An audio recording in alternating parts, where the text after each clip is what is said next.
Je vais lire 2 ou 3 versets dans Matthieu, dans l'Évangile selon Matthieu.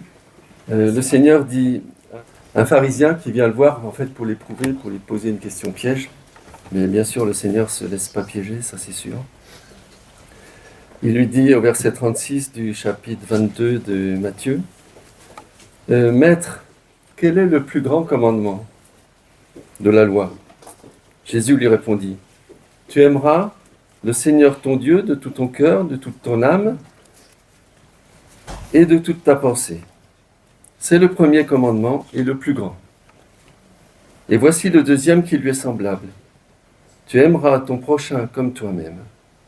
Tu aimeras ton prochain comme toi-même. De ces 2 commandements dépendent toute la loi et les prophètes. Alors le Seigneur, il a amené quelque chose de nouveau, il a amené l'amour surtout. Il a révélé que Dieu est notre Père, qui nous aime. Alors on trouve ça dans Exode 20 et dans Deutéronome 5. On trouve ce qui est écrit sur les tables de la loi. Et Dieu avait gravé de ses propres mains 2 tablettes de la loi. Et donc ça, c'est vraiment le cœur de la loi. Et après, il y avait tous les commandements qui se sont ajoutés à tout ça, que Dieu a ajouté, et qui était en fait le règlement intérieur, on pourrait dire quelque part, du peuple. Hein, un règlement, il y a les principes, et puis il y a le règlement intérieur. On ne trouve pas le premier commandement, tu aimeras le Seigneur ton Dieu de tout ton cœur, de toute ton âme. Et on ne trouve pas, tu aimeras ton prochain comme toi-même. Mais, dans Deutéronome 5, versets 7 à 21, je vais lire ce que Dieu a dit, quels sont les 10 commandements en fait. Alors, les 5 premiers. Je suis l'Éternel, ton Dieu, qui t'ai fait sortir d'Égypte, de la maison d'esclavage. Tu n'auras pas d'autre Dieu devant moi. Tu n'auras pas d'autre Dieu devant moi. Je suis l'Éternel, ton Dieu. Alors, deuxième commandement, tu ne feras pas de sculpture sacrée, ni aucune représentation de ce qui est en haut dans le ciel, en bas sur la terre, et dans l'eau, plus bas que la terre. Donc, pas d'idole. Tu ne te prosterneras pas devant ces choses. Pas d'idole.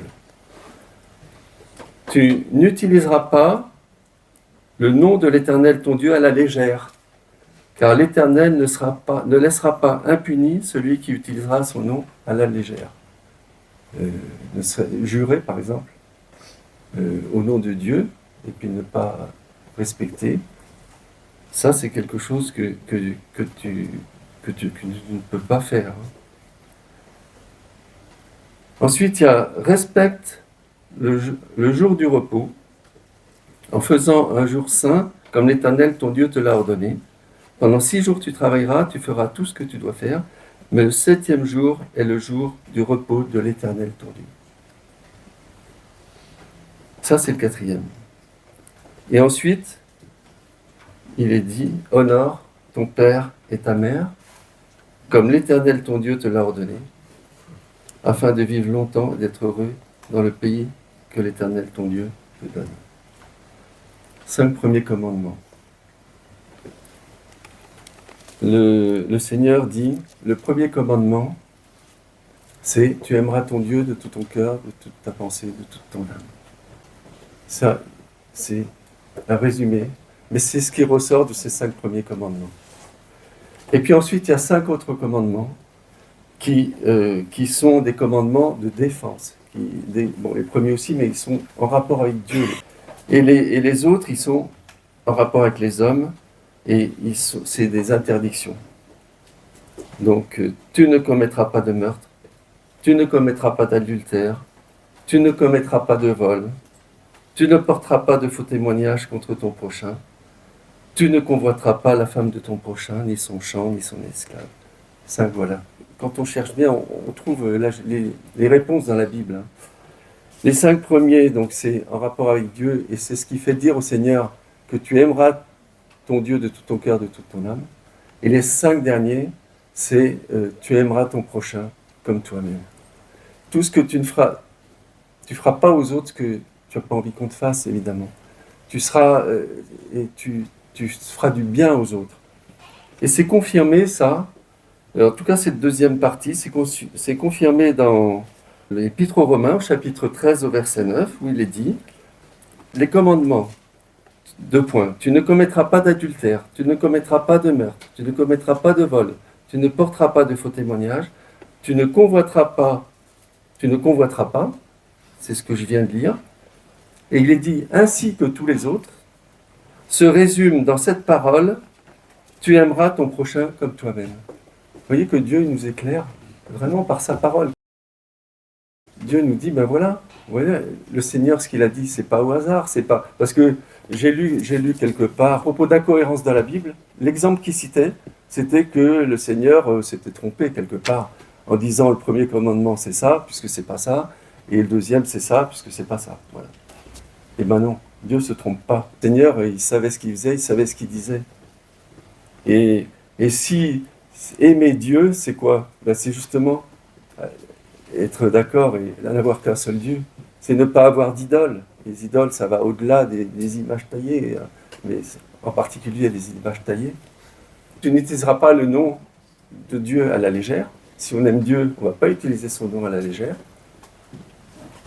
Et puis alors après, c'est un peu plus difficile à comprendre, mais c'est ça. Tu respecteras le jour du repos. Et moi, je me suis dit, mais oui, c'est aimer Dieu aussi. Parce que Dieu, qu'est-ce qu'il a dit? Il a dit, voilà, j'ai tout créé, c'était beau en 6 jours ce qu'il avait créé. Et puis le 7e jour, je vais me reposer. Et c'est honorer Dieu, c'est aimer Dieu, que de respecter le repos que Dieu a institué et qu'il a fait pour nous. Et c'est pendant ce jour de repos, en particulier le dimanche, qu'on a l'occasion de le louer, de le bénir et de montrer qu'on l'aime. Donc c'est en rapport avec Dieu, ce repos. Et puis honore ton père et ta mère. Dieu, on a beaucoup rappelé ce matin cette notion de famille, le fait qu'on est enfant de Dieu, le fait que Dieu nous aime, le fait que nous, on l'a dit, on l'a redit, on le dit souvent, nous l'aimons parce que lui nous a aimés le premier. Eh bien, Dieu nous aime, Dieu est comme notre Papa Céleste, on l'a dit aussi, et est-ce qu'on va respecter notre Papa Céleste? Et on va montrer qu'on l'aime en le respectant et en suivant ce qu'il a envie que nous fassions. Voilà, donc vraiment, j'ai mis très longtemps à comprendre pourquoi le Seigneur disait ça et quel rapport ça avait exactement. Et en fait, ça a un rapport avec ce qui avait gravé sur les tables de la loi. Vous voyez, c'était vraiment ce qui était dans l'arche, ce qui correspondait à ce que Dieu avait de plus précieux.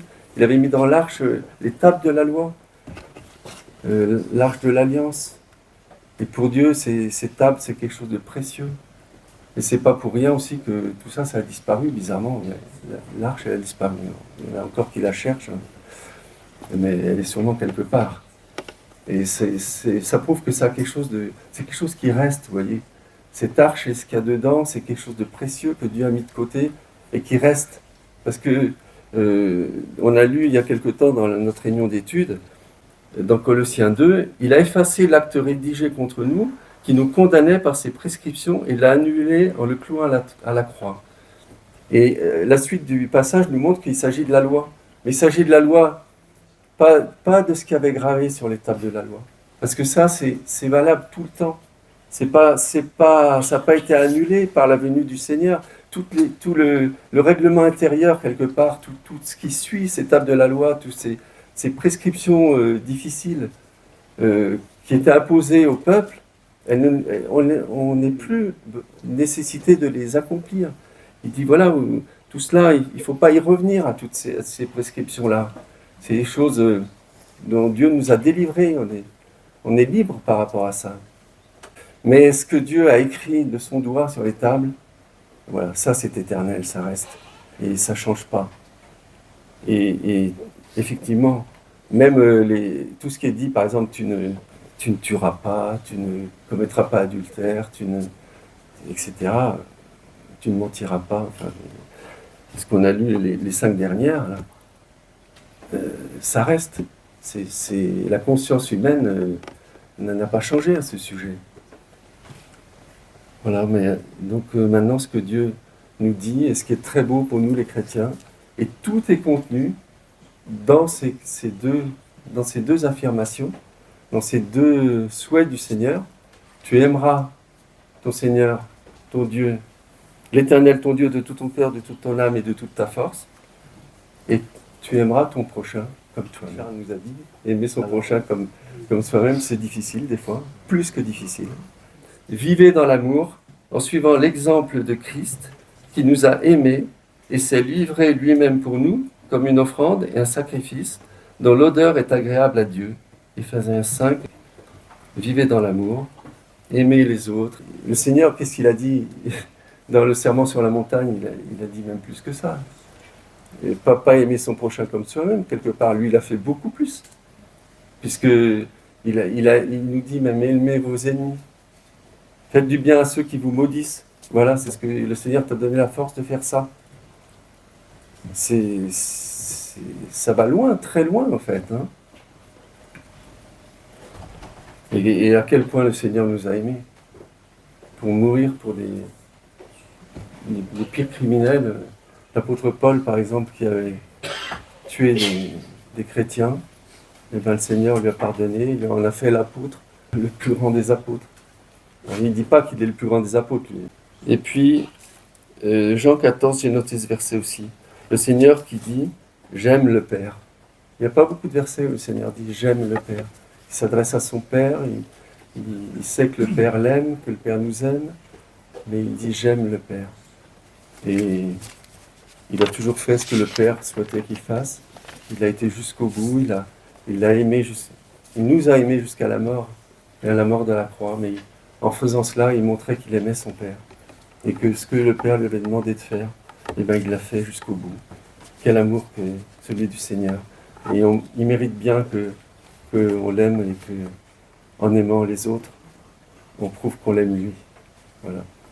Aimez-vous les uns les autres, comme je vous ai aimé. Et puis il dit aussi, à ceux-ci tous connaîtront que vous êtes mes disciples, si vous avez de l'amour entre vous. On le connaît ce verset. Et puis il dit même que c'est un commandement nouveau. C'est un commandement. Alors, on n'aime pas ça, commandement. Mais voilà, c'est un commandement de nous aimer. Merci Seigneur.